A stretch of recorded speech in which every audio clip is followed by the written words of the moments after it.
Very good afternoon students. This is doctor Vipul Kashyap. और आज जो टॉपिक हम डिस्कस करेंगे वो है protein nutrition and protein deficiency disease. तो चलिए शुरू करते हैं पढ़ना फंक्शंस ऑफ प्रोटीन से। आप सबको पता है प्रोटीन्स क्या है। बेसिकली स्मॉल यूनिट्स हैं किसकी, आपके छोटे छोटे अमाइनो एसिड्स मिलके बने क्या बनाते हैं, प्रोटीन बनाते हैं। और आप सबको पता है कि प्रोटीन सिंथेसिस हमारे शरीर में कितने ज़्यादा इम्पोर्टेंट है। ठीक है, तो कुछ फंक्शंस हैं जिनके डिस्क्रिप्शन और एग्जांपल्स मैं डिस्कस करूँगा। फॉर एग्जांपल अगर प्रोटीन्स की बात करें तो एंटीबॉडी भी एक तरीके की प्रोटीन है। इनका डिस्क्रिप्शन में क्या पढ़ेंगे, antibodies bind to specific foreign particle such as viruses and bacteria to help protect the body. तो ये एंटीबॉडीज़ क्या करती है, कोई भी हमारे शरीर में अगर कोई फॉरेन पार्टिकल घुस गया, मान लीजिए कोई वायरस है या बैक्टीरिया है, तो ये उनको ख़त्म कर देंगी। तो ये हमारे शरीर की जिसको बोलेंगे प्रतिरोध क्षमता में लड़ने में काम आता है एंटीबॉडी। ठीक है, और ये एक तरीके का प्रोटीन है। Example immunoglobulins. ठीक है, उसके बाद एंजाइम्स की बात करें तो एंजाइम भी प्रोटीन्स हैं। Enzymes carry out almost all thousand of chemical reaction that take place in cells. ठीक है, आपको पता है कि एंजाइम एक तरीके का कैटलिस्ट है। ठीक है, जो एनहांस करता है रेट ऑफ रिएक्शन। ठीक है, तो एक तरीके से एंजाइम क्या है, बहुत सारी मेटाबॉलिक रिएक्शंस हैं उनमें काम कर रहा है। They also assist with formation of new molecule by reading the genetic information stored in DNA. और इसका काम क्या होता है, कोई नया मॉलिक्यूल बनाना। ठीक है, और वो नया मॉलिक्यूल कहाँ से बनेगा, हमारे डीएनए में से बनेगा। ठीक है, हमारे डीएनए की सीक्वेंसेस को क्या करेगा, बेसिकली एंजाइम्स रीड करता है और एक नया मॉलिक्यूल भी बना सकता है मॉलिक्यूल। उसके बाद बात करते हैं मैसेंजर। मैसेंजर को बोला जाए तो एक कनेक्टर होते हैं। मैसेंजर प्रोटीन सच एज सब टाइप ऑफ हार्मोन्स। मैसेंजर में एग्जांपल आ गया, आपके कई हार्मोन्स आ गए। Which transmit signal to coordinate biological processes between cell tissue and organ. आपको पता है ये सेल है, सेल से क्या बनते हैं, टिश्यू, और टिश्यू से क्या बनते हैं, ऑर्गन। तो इन दोनों के बीच में जो कनेक्शंस हैं, ठीक है, म्यूचुअल कनेक्शन को समझने के लिए सेल से टिश्यू, टिश्यू लेवल से ऑर्गन लेवल को विच एक्ट एज मैसेंजर, ये क्या है, हॉर्मोन्स। ठीक है, तो हॉर्मोन्स भी एक तरीके के प्रोटीन हैं। उसके बाद बात करते हैं स्ट्रक्चरल कंपोनेंट की। These proteins provide structure and support to the cell on a large scale. They also allow the body to move. तो देखिए एक्टिन और मायोसिन बेसिकली क्या है, एग्जाम्पल प्रोटीन के हैं। ठीक है, तो ये क्या है, आपके मसल्स में भी पाए जाते हैं। ठीक है, तो इस तरीके से ये जो आपका सेल है, कोई मान लीजिए सेल, तो उसको एक तरीके की शेप देता है ये। ठीक है, ये जो आपके प्रोटीन्स, फॉर एग्जांपल एक्टिन की अगर मैं बात करूँ तो it maintain the structure and support the cells. उसके बाद बात करते हैं ट्रांसपोर्ट और स्टोरेज की। Proteins bind and carry atoms and small molecule within the cell throughout the body. तो प्रोटीन्स का काम क्या है, कई बार स्टोरेज में भी काम आता है। This protein bind and carry atoms and small molecule within the cells and throughout the body. उसके बाद प्रोटीन्स के फंक्शन जानने के बाद जो नेक्स्ट टॉपिक हम पढ़ेंगे वो है सोर्सेज ऑफ प्रोटीन। तो प्रोटीन के सोर्सेज क्या क्या है, बात करते हैं एनिमल सोर्स की। एनिमल सोर्स में क्या रहता है, मीट, मिल्क, एग, चीज, fish etcetera. This protein contain all essential amino acids. तो एसेंशियल अमाइनो एसिड जितने हैं हमारे 8, तो वो सारे किस में पा जा सकते हैं, एनिमल सोर्स में। उसके बाद अगर वेजिटेबल सोर्स की बात करें तो उनमें भी प्रोटीन्स हैं, like pulses, cereals, beans, nut, cakes, oil seed etcetera. They are poor in essential amino acid. एक अलग बात यह है कि जो वेजिटेबल सोर्सेज हैं वो क्या है, एसेंशियल अमाइनो एसिड इनमें बहुत कम होता है। ठीक है, उसके बाद बात करते हैं प्रोटीन रिक्वायरमेंट। हमारे शरीर को प्रोटीन की कितनी ज़रूरत है। The requirement of protein for an Indian adult. तो इंडियन अडल्ट के हिसाब से हमारी रिक्वायरमेंट क्या है, 1 ग्राम पर केजी ऑफ बॉडी वेट। ठीक है, पर केजी कितना, 1 ग्राम रहता है आपका रिक्वायरमेंट आपके बॉडी वेट के हिसाब से।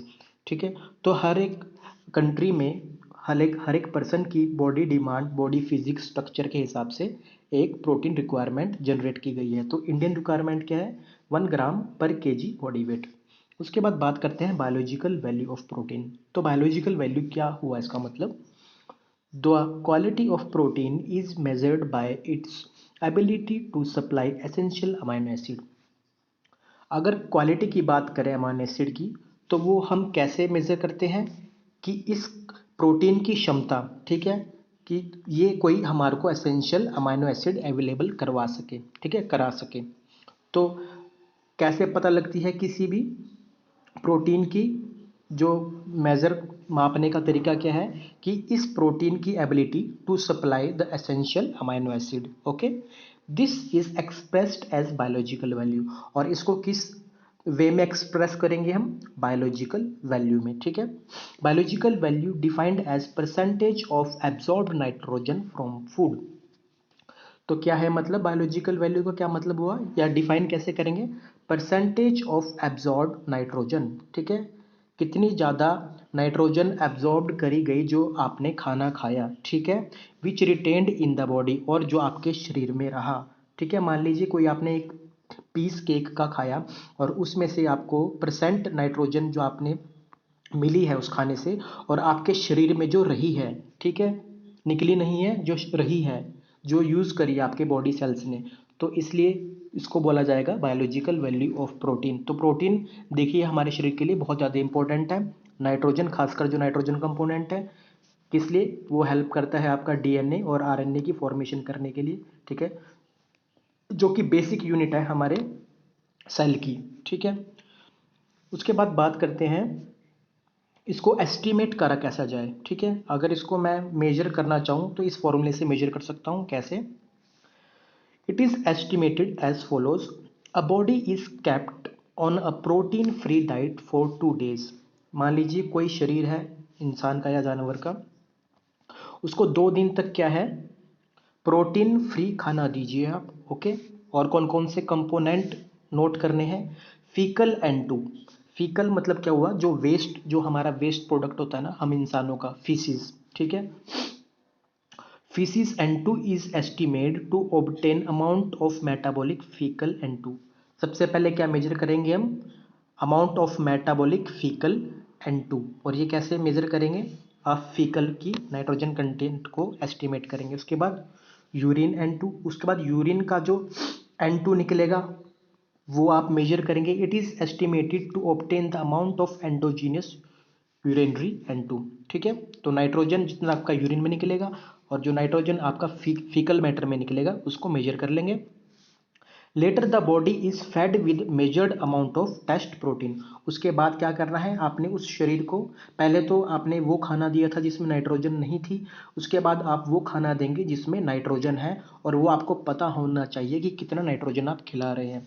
The faecal and urinary N2 are determined again. और उसके बाद दोबारा से फीकल और यूरिनरी में N2 कंटेंट को आप दोबारा से डिटरमाइन करेंगे, ठीक है। तो इसका फॉर्मूला कुछ इस तरीके से होगा, biological value is equal to N2 retained जो आपके शरीर में रही, और N2 एब्जॉर्ब जो आपके सेल्स ने एब्जॉर्ब करी इंटू 100, या फिर N2 इनटेक माइनस N2 इन फिशेस, ठीक है, minus N2 in urine divided by N2 intake minus N2 minus fishes. उसके बाद बात करते हैं कुछ प्रोटीन डेफिशिएंसी डिजीज़ की। तो हमारे शरीर में प्रोटीन की एक स्पेसिफिक रिक्वायरमेंट है, अगर ये रिक्वायरमेंट पूरी नहीं हुई तो हम बीमार हो सकते हैं, और कुछ बीमारियां ऐसी हैं जो हमारी, जिनसे जान भी जा सकती है। For example protein energy deficiency disease की अगर बात करें तो इसमें खासकर 2 बीमारियां आती है आपकी, एक क्वाशक्योरकर, एक मरासमस डिजीज़, ठीक है। तो ये किसके कारण होती है, प्रोटीन की डेफिशिएंसी से होती है। क्वाशक्योरकर के बारे में बात करें अगर, it is a disease of protein energy malnutrition, जिसको बोला जाता है PEM, protein energy malnutrition. It occurs in children when they change from breast feeding to diet low in protein. तो ये कब होगा, अगर बच्चे ने अपनी माँ का दूध पीना छोड़ दिया और उसके बाद तुरंत उसको लो प्रोटीन डाइट दी जाए, तो उस कंडीशन में क्या है, बच्चे को क्वाशक्योरकर होने का खतरा रहेगा, ठीक है। तो उसके सिम्टम्स कुछ का क्या है, retard growth and generalised oedema. Oedema किसको बोलते हैं, एक तरीके का जब आपके शरीर में सूजन आ जाए। आप इस डायग्राम को देखिए, इस बेबी को देखिए, इसका पूरा शरीर फूला हुआ है, ठीक है। तो ये ओडिमा है बेसिकली, ठीक है। लेग्स और थाइस में देखिए स्वेल हो गई है इसकी लेग्स और thighs. Skin changes like pigmentation, thickening, cracks and ulceration. तो पिगमेंटेशन, थिकनिंग होनी स्किन की, क्रैक्स आने या अल्सर होना कॉमन सिम्टम्स हैं। वॉमिटिंग और डायरिया भी, ठीक है। Diet rich in protein like milk, egg and soyabean are helpful in treatment of particular disease, ठीक है। तो अगर इस बीमारी से निजात लानी है तो क्या आपको मिल्क, एग, सोयाबीन हो गया, ये सारा प्रोटीन, जो प्रोटीन में रिच डाइट्स हैं वो खानी पड़ेंगी। उसके बाद मरासमस की बात करते हैं। It occurs in children in the second 6 month of life, ठीक है। तो सेकेंड 6 मंथ मतलब 6 महीने के बाद ये बीमारी का खतरा रहता है, जब वो पैदा हुआ उसके बाद। It occurs due to very low diet in protein और कैलोरीज। और प्रोटीन और कैलोरीज की बहुत कम डाइट अगर किसी को मिल रही है, किसी बच्चे को, तो ये तब होता है। It occurs due too early termination of breast feeding. मान लीजिए अगर किसी बच्चे को उसकी माँ का दूध बहुत पहले ही छुड़वा दिया जाए और उसको बहुत ही, आप क्या कर रहे हैं, डाइल्यूट काउ मिल्क दे रहे हैं, उसको दूध, गाय का दूध पिला रहे हैं, मगर वो भी बहुत ज़्यादा डाइल्यूट है, उसमें पानी डाला हुआ है, तो उस कंडीशन में भी बच्चे को बीमारी होने का खतरा है, जिसको मरासमस कहा जाएगा। The child is very thin with no subcutaneous fat. अब यहाँ इसमें देखिए मरासमस में कि ये बच्चा कितना स्किनी और थिन है, ठीक है। तो इसकी कोई भी सबकुटेनियस फैट यहाँ पे है नहीं इसके यहाँ पे, ठीक है। तो मसल्स आर सीवियरली वेस्टेड, ठीक है, बहुत वेस्टेड मसल्स हैं, बहुत थिन। ओडीमा नहीं है, ओडीमा मैंने बताया था कि स्वेल होना, जबकि यहाँ पे कोई ओडीमा नहीं है मरासमस में, ठीक है।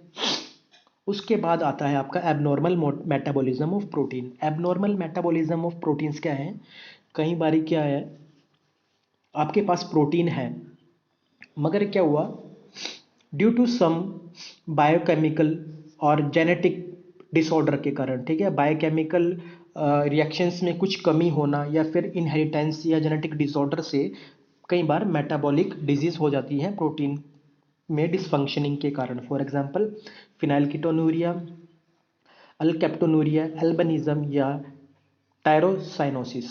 तो फिनाइलकीटोनूरिया की अगर बात करूं, it is due to absence of enzyme phenylalanine hydroxylase. तो ये किस कारण होता है, जब phenylalanine hydroxylase enzyme present नहीं होता, ठीक है। सो फिनाइल एलानिन, ठीक है, phenylalanine can not converted to tyrosine. तो फिनाइल एलानिन टायरोसिन में नहीं बदल पाएगा। टायरोसिन एक अमाइनो एसिड है, ठीक है। तो फिनाइल एलानिन टायरोसिन में नहीं कन्वर्ट हो पाएगा। क्यों नहीं कन्वर्ट हो पाएगा, क्योंकि उसके पास फिनाइल एलानिन हाइड्रोक्सिलाइज एंजाइम नहीं है उस वक्त, ठीक है। अब क्या हुआ, इसके कारण क्या हुआ, इसके कारण फिनाइल एलानिन क्या हो जाएगा, वो बढ़ने लग जाएगा शरीर में, क्योंकि वो कन्वर्ट नहीं हो रहा ना, फिनाइल एलानिन को टायरोसिन में कन्वर्ट होना था। अब जब ये कन्वर्ट नहीं हो रहा है तो इसकी मात्रा तो बढ़ती रहेगी शरीर में, ठीक है। इसकी मात्रा बढ़ने से क्या होगा कि जो इसके कैटाबोलाइट्स हैं, जो इसको तोड़ तोड़ रहे हैं, जिस तरह फिनाइल पायरुविक और फिनाइल लैक्टिक एसिड, ये भी बढ़ते रहेंगे हमारी बॉडी में। Few symptoms of this disease are mental retardation या फिर सीजर्स, दौरे पड़ना, ठीक है। It is treated by giving diet and with low level of phenylalanine. तो इस ऐसे पेशेंट्स को कैसे ट्रीट करा जाता है कि आप लो लेवल में फिनाइल एलानिन को उसको दीजिए, ठीक है। Tyrosine constituent must be there in diet. तो आपकी डाइट में टायरोसिन होना चाहिए, क्योंकि वो तो उसकी डिमांड थी, है ना। उसके बाद बात करते हैं अल्केप्टोनूरिया की। It is linked to abnormal metabolism of tyrosine. तो ये किसके कारण है, एबनॉर्मल मेटाबॉलिज्म ऑफ टायरोसिन के कारण, which occur due to absence of enzyme homogentisate oxidase. तो इसमें एंजाइम कौन सा है अल्केप्टोनूरिया में, होमोजेंटिसेट ऑक्सीडेज। और फिनाइलकीटोनूरिया में कौन सा था एंजाइम, फिनाइल एलानिन हाइड्रोक्साइलेज। तो ये बहुत इंपॉर्टेंट है। So hormone gentisic acid accumulate in the tissue and blood. तो इससे क्या होगा, मान लीजिए अगर ये एंजाइम नहीं है तो आपका एल्केप्टोनूरिया में क्या होना था, ये चेंज हो जाना था आपका टायरोसिन, ठीक है, टायरोसिन बनना था, मगर ये टायरोसिन नहीं बनेगा। अब क्या होएगा, अब ये जो हार्मोन है जेंटिसिक एसिड, ये डिपॉजिट होने लग जाएगा, ठीक है, आपके टिश्यू और ब्लड में डिपॉजिट होने लग जाएगा, ठीक है। और आपके ये यूरिन तक में आ जाएगा। यूरिन में क्या होगा, जैसे ही आपकी यूरिन में आया तो अब आपका यूरिन जैसे ही आपके शरीर से बाहर निकला, ये ब्लैक कलर का यूरिन आएगा। क्यों? क्योंकि उस वक्त ऑक्सीडेशन हो जाएगी, होमो ये जो आपका जेंटिसिक एसिड है इसकी ऑक्सीडेशन हो जाएगी, हवा के कांटेक्ट में आने से ये ब्लैक कलर का आ जाएगा। इसलिए कई बार क्या है, यूरिन आपका ब्लैक आता है इस कंडीशन में। ठीक है। This disease does not produce any clinical manifestation. तो एज सच इसकी और कोई क्लिनिकल मैनिफेस्टेशन नहीं है। क्लिनिकल मैनिफेस्टेशन मतलब कि कोई सिम्टम जिसको देख के मैं बता सकूं कि इस इंसान को एल्केप्टोनूरिया है। तो सिर्फ एक ही चीज़ है कि अगर पेशाब अगर आपका बहुत ज़्यादा काला आया तो आप समझ सकते हैं कि आपको ये हुआ है। इन क्रोनिक पेशेंट, और वो पेशेंट क्रोनिक पेशेंट्स किन्हें बोलते हैं, जिनको जो इस बीमारी से लंबे समय से ग्रस्त हैं। ठीक है। उनमें क्या होता है, darkening of cartilage or tendons, and the condition is known as ochronosis। तो इसमें क्या होगा, आपके जो कार्टिलेजेस और टेंडन हो गए उसमें क्या है, deposition of black colour substance हो जाएगा, वो डार्क होने लग जाएंगे। ठीक है। उसके बाद बात करें हम टायरोसिनोसिस की, तो टायरोसिनोसिस क्या है, it is condition of faulty metabolism of tyrosine. तो ये किसका है, फॉल्टी मेटाबॉलिज्म किसका, टायरोसिन का है, marked by excretion of unusual amount of tyrosine in the urine. तो आपके टायरोसिन निकलने लग जाएगा शरीर से बहुत ज़्यादा यूरिन के रूप में। It is also an inherited disorder. तो ये क्या है, इनहेरिटेड मतलब एक वंश से दूसरे वंश में जाना, मतलब कि कोई फादर है तो उसके बच्चे को जा सकता है, फिर उससे उसके आगे बच्चे को जा सकता है। ठीक है, वांशिक बोलते हैं जिसको। एल्बिनिज्म, उसके बाद बात करते हैं, ये एक इनहेरिटेड डिसऑर्डर है ये भी। ठीक है, एक जनरेशन से दूसरी जनरेशन में जाने वाला। ये सब क्यों हो रहा है एक जनरेशन से दूसरी जनरेशन, क्योंकि फॉल्टी जीन्स के कारण। जीन्स आपको सबको पता है कि क्या है, हमारे जो क्रोमोसोम्स होते हैं उसका वो फंक्शनल पार्ट जो कि एक प्रोटीन बना रहा है स्पेसिफिक, उसको बोलते हैं जीन। अगर उस जीन में ही कोई फॉल्ट है तो वो फॉल्ट एक जनरेशन से दूसरी जनरेशन में जा सकता है और बीमारी फैलने का खतरा रहता है। तो एल्बिनिज्म में क्या है, it is due to the mutation in the genes for making proteins. ठीक है, अभी किसी एक प्रोटीन था, मान लीजिए उसमें अगर म्यूटेशन होगी तो ये प्रोटीन क्या कर रहा था, मेलानिन बना रहा था। मेलानिन क्या है, एक ऐसा पिगमेंट है जो हमारे शरीर में कलर देता है। फॉर एग्जांपल, हमारे बालों का कलर ब्लैक है, हमारे रेटिना का जो ब्लैक रंग है वो ब्लैक किसके कारण है, मेलानिन के कारण है। तो मान लीजिए अगर इसमें म्यूटेशन होगी तो वो मेलानिन ब्लैक कलर नहीं होगा। अब क्या है, आपके कोई कलर ही नहीं होगा बिल्कुल। आपने देखे होंगे एल्बिनोज होंगे, कोई इंसान ऐसे होते हैं जो बिल्कुल वाइट होती है, जिनकी बाल, स्किन और आंखें रेड कलर होता है, तो वो एल्बिनोज बोलते हैं उनको। तो ये भी क्या है, एक तरीके का प्रोटीन में म्यूटेशन आ गई। ठीक है, एबनॉर्मल एक तरीके का मेटाबॉलिज्म हो गया। तो ये एग्जांपल है एल्बिनिज्म का। तो यही था आज की प्रेजेंटेशन में। आई होप आपको समझ आया होगा। Thank you.